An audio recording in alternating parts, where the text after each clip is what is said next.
آج کل عجیب ایک پر آشوب سا ایک دور ہے. اپنے چاروں طرف اگر نظر دوڑائیں تو بد امنی پھیلی ہوئی ہے، ہر جگہ پریشانی ہے، لوٹ کھسوٹ ہے اور جنگ و جدل کا ایک بازار قائم ہے.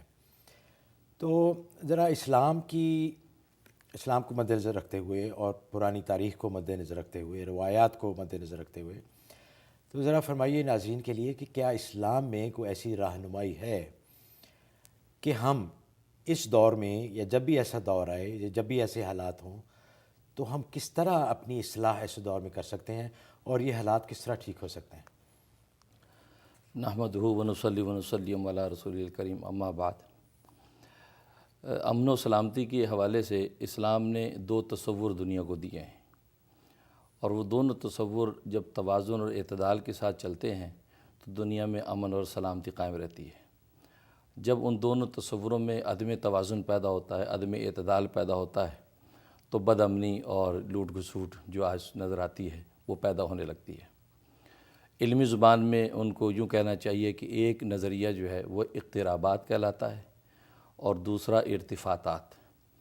اقترابات کا مطلب یہ کہ یہ وہ ذریعہ اور راستہ ہے جس کے ذریعے سے بندہ اپنے خدا کا قرب حاصل کرتا ہے اور عابد اور معبود کا ایک ایسا مضبوط اور مستحکم تعلق پیدا ہو جاتا ہے کہ عابد کے لیے معبود کی عبادت آسان ہو جاتی ہے.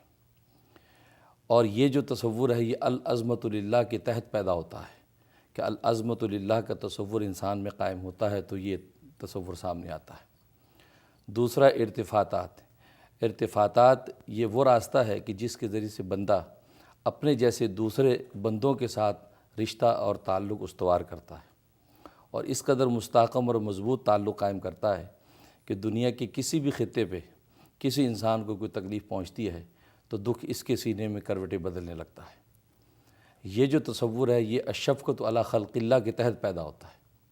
تو گویا کہ دو چیزیں سامنے آ گئیں، ایک العظمت للہ، اللہ کی عظمت، دوسری الشفقۃ علی خلق اللہ، اللہ کی مخلوق پر شفقت اور ان سے محبت.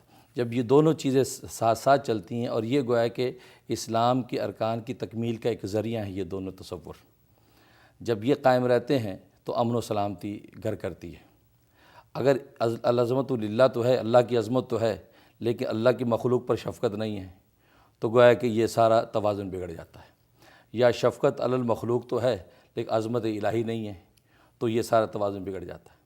تو آج کی دنیا کا سانیہ اصل میں یہی ہے کہ ہم مغربی دنیا کو اٹھا کے دیکھیں تو شفقت مخلوق پر تو بہت ہے، اس تصور پر بہت کام ہے، ہر جگہ ہیومن رائٹس کی ہیومن بات رائٹس ہوتی ہے، بالکل، لیکن اللہ کی کا خوف. عظمت کا کوئی خیال ہی نہیں.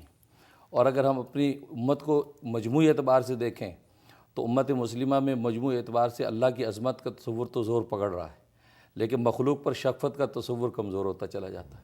بہت. تو اس کی وجہ سے یہ چیزیں پیدا ہوتی ہیں. اگر مغربی دنیا یہ اپنے دوسرے تصور کو مضبوط کر لے یعنی العظمت للہ کو، اور مشرقی دنیا اپنے شفقت علی خلق اللہ کو مضبوط کر لے تو ایسا توازن اعتدال پیدا ہوگا کہ دنیا میں امن و سلامتی کا جو ہے اماجگاہ بن جائے گی. تو حضرت اس کا طریقہ کیا ہے؟ طریقہ ظاہر ہے کہ اس کا طریقہ تربیت ہے.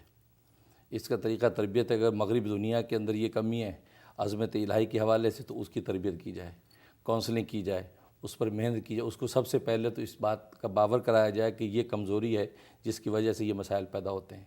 اور مسلمان جو امت ہے اس کی تربیت کی جائے کہ اللہ کی عظمت کے ساتھ ساتھ اللہ کی مخلوق پر شفقت اور اس سے محبت یہ ایک بہت بڑی چیز ہے. تو اس کے لیے کونسلنگ اور تربیت کی جو ہے وہ ایک صورت ہے. اور حضرت میں سمجھتا ہوں کہ اس میں محنت کی بھی بڑی ضرورت ہے کہ آج کل ہماری ساری توجہ ہے دنیا کمانے میں. جی جی یعنی دنیا کی عظمت دلوں میں اتنی آ گئی ہے کہ اللہ کی عظمت دلوں سے نکلتی جا رہی ہے. تو دنیا کے لیے ساری کوششیں ہیں. جی جی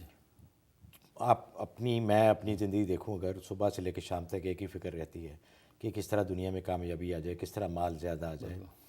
تو اس سلسلے میں یا اس ڈائریکشن کی طرف ایک جو عمل ہے دعوت و تبلیغ کا جو کہ ایک زمانے میں بہت زیادہ تھا، جی جی وہ آج کل بالکل کم ہو گیا کیونکہ اس کے اوپر توجہ نہیں رہی. تو آج سمجھتے ہیں کہ یہ مسلمانوں کی اولین ڈیوٹی ہے کہ خود بھی سیکھیں، خود بھی اللہ کی عظمت دل میں لائیں اور پھر لوگوں کو اور دوسروں تک بھی یہ پہنچائیں. جی اصل میں بات یہ ہے کہ میں تو یہ کہا کرتا ہوں کہ اللہ کے لیے اگر اللہ کو یاد نہ کریں تو کم از کم دنیا کے لیے اللہ کو یاد کر لیں. اس لیے کہ اگر آپ دنیا دار بھی اگر سچائی کے ساتھ ہیں تو یہ اللہ کا وعدہ ہے کہ جب تک اللہ کا نام دنیا میں قائم رہے گا دنیا تباہ نہیں ہوگی۔ تو اگر آپ دنیا کو حاصل کرنے میں مخلص ہیں تب بھی اللہ کو یاد کر لیں تو بھی کام بن جائے گا۔ تو لوگ اصل میں اللہ کو اللہ کے لیے یاد کرنے میں بھی مخلص نہیں ہیں ماشاءاللہ، اور دنیا کے لیے یاد کرنے کے لیے مخلص نہیں ہیں، تو دیانتداری کی کمزوری ہے، اس کی وجہ سے یہ مسائل پیش آ رہے ہیں۔ بالکل حضرت صحیح فرمایا کہ اگر اللہ کی طرف دھیان ہو جائے اور اللہ کی عظمت اگر دلوں میں آ جائے تو باقی سارے مسئلے ٹھیک ہو جائیں گے۔